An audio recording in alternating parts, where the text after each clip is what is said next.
I have been debating quite some time if I should film this video or not, because the foundation I'm going to review is quite old, but then I figured, hey, I'm quite old too and still not outdated, at least I hope, so I'm going to share. Hi everyone and welcome back to Linda Libra Loca. My name's Anne, and if I look as if I just crawled out of bed, that's because I just did my skincare routine and now I'm going to do my makeup and thought I would bring you another foundation review.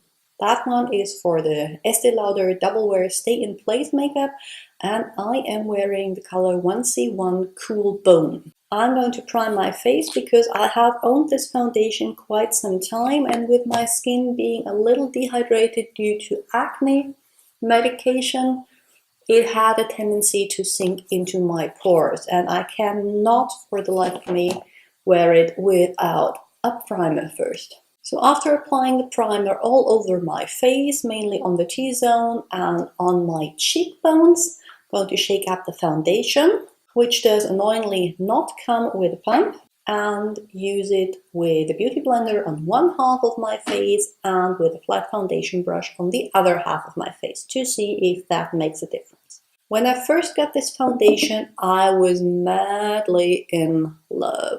Yeah, I really enjoyed wearing it, but that was before my skin got dehydrated. And now with one half of my face done, you can already see that it did a pretty good job evening out and covering my acne scars that I have on the right side of my face.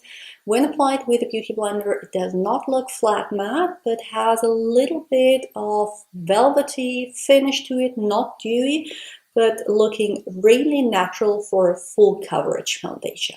I'm going to pour some on the back of my hand and then use the flat foundation brush. That's the problem with foundations that do not come with a pump. You can't really control how much you get, and that's incredibly annoying. As you can see, I have a zip down here. It's almost gone. And now with the foundation applied on top, it is completely covered without any concealer on top. So the foundation is really medium to full coverage, because this is just one layer. And given that it is that much coverage, it distributes easily and does not feel too heavy. It's by no means a lightweight foundation, but it is not heavy either. Okay, this is both sides of my face done. The side that I used the brush to apply it with has a few brush streaks that I'm going to pat out with my fingers. It did take a little longer to apply the foundation, which is usually the case when you use a brush. And the finish is quite similar on both sides, as well as the coverage. Yeah, this is just one layer. I can feel that I'm wearing foundation. It's not really heavy, but it's not a lightweight foundation. It's not tacky. And I'm going to do my makeup now and check back with you after I put on the rest of my face. And I'm back. I did not set this foundation with powder. The only thing I did to my base was apply a little bronzer on the perimeters of my face, and of course did some more makeup. I'm not sure if you are able to tell, but here where I blended the foundation down my neck, you can see that it did oxidize a tiny amount, so keep that in mind when you're picking out a shade. Other than that, the finish is not completely matte, but quite matte. It did not settle into my fine line. And yeah, it's no longer tacky or anything like that. It's again not a very lightweight foundation, but it's not something that you feel like it's suffocating your skin. So it's a Saturday, we're off to the farmer's market and to the playground and all that, and I will check back in with you in the middle of the day.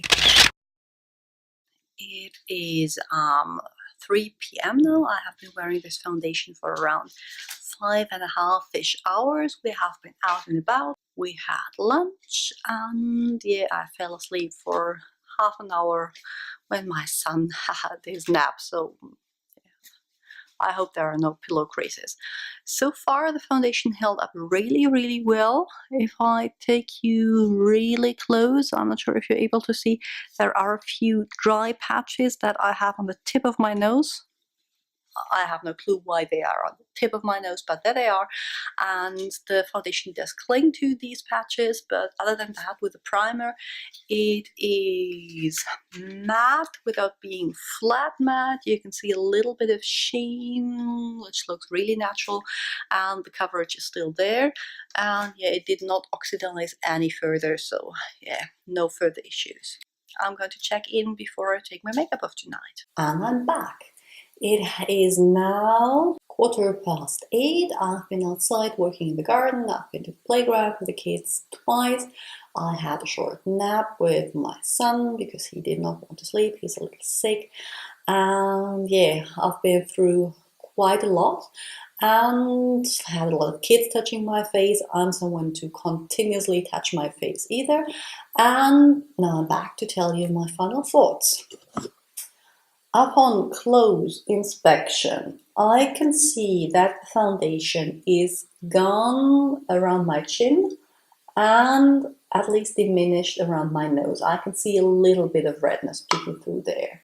On my cheeks, where I don't tend to touch my face that much, it is still going strong. And the finish without powder is, yeah, it looks like skin right now, but on my skin type combination with a tendency to get really shiny at the T-zone, that is impressive without a powder. I do have some tiny dry patches on the top of my nose, and it did enhance that. So my final verdict. This foundation did look perfect for at least 9 hours on my combination oily skin without setting it with a powder or a makeup setting spray or anything else on top. It never reached the point where I had the feeling that I needed to take my makeup off, but I was feeling that I was wearing something on my face all day. It did stay matte, maybe look a little better throughout the day when my natural oils were coming through. But in general, I think that if you have dry skin or severe dehydrated skin, this foundation will not be for you because it does cling to dry patches and it has a tendency to sink into pores when your skin is dehydrated. When your skin is normal or combination or oily, I think this is a really great foundation for you. Is this a foundation that I would personally wear on an everyday basis? No. Simply because I don't like the feeling of foundation on my skin. I like my foundation to be lightweight and yeah, my skin feeling breathable. But this is one that I'm going to reach for especially then when I want to look great for a night out without having to remember to touch up, or if I just have a long professional day ahead where I need my makeup to stay in place. So that's my final verdict. I hope you did enjoy this video. If you have any experiences with this foundation, please leave me your thoughts in the comments below. Don't forget to like the video if you enjoyed it, subscribe so you don't miss out any new uploads, and yeah, I'm going to see you all very soon with another video. Bye! Dum, dum, dum.